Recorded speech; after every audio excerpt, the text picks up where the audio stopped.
Rahab, faith seen from the outside. The story of Rahab appears early in Israel's entrance into the Promised Land, recorded in Joshua chapter 2. It is brief, almost startlingly so, yet it carries enormous theological weight. Israel stands on the edge of fulfillment. Moses is gone. Joshua now leads. Jericho, the fortified gateway city, must fall before Israel can move forward. Joshua sends 2 spies ahead to assess the land. Their mission is practical, cautious, and strategic.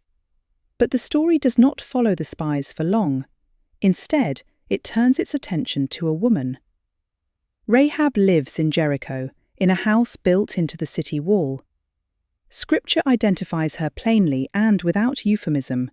She is a prostitute, an outsider, a woman with no covenant claim, no moral resume, no heritage within God's chosen people.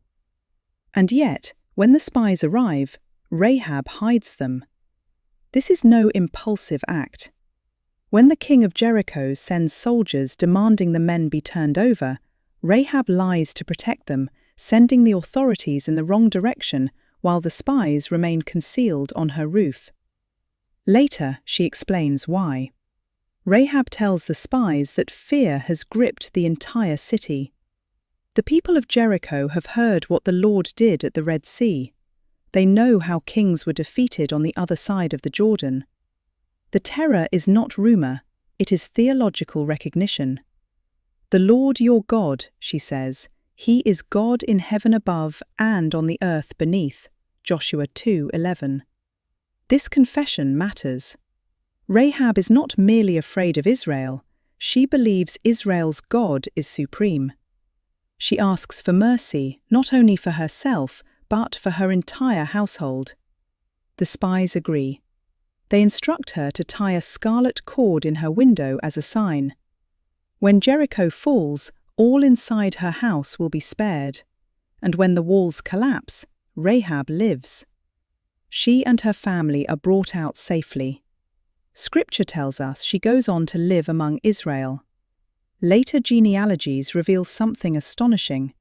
Rahab becomes part of the lineage of King David, and ultimately of Jesus himself, Matthew 1:5. A woman from the wall of Jericho becomes woven into the story of redemption. Why Rahab matters. Rahab's story confronts our assumptions about who belongs in God's plan. She is not righteous by Israel's standards. She is not protected by covenant birth. She does not possess religious training or spiritual privilege. Yet she responds to what she knows. Her faith is not abstract.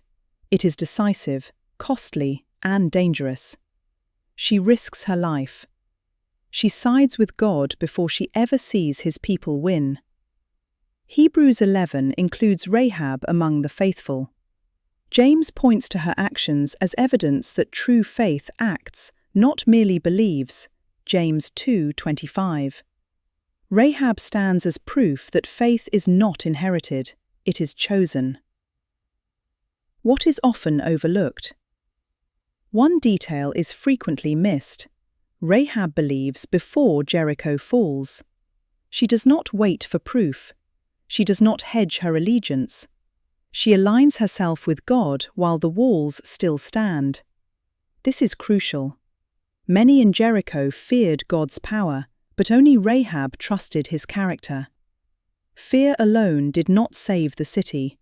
Faith saved a household.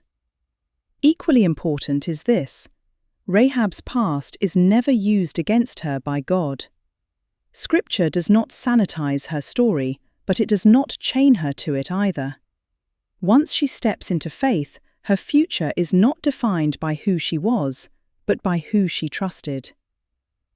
What Rahab means for us today. Rahab speaks directly to modern listeners who feel spiritually disqualified. She reminds us that proximity to religious systems does not guarantee salvation, and distance from them does not prevent it. She challenges the idea that God works only through polished people with clean histories. Often, He works first through those who simply recognize truth and act on it.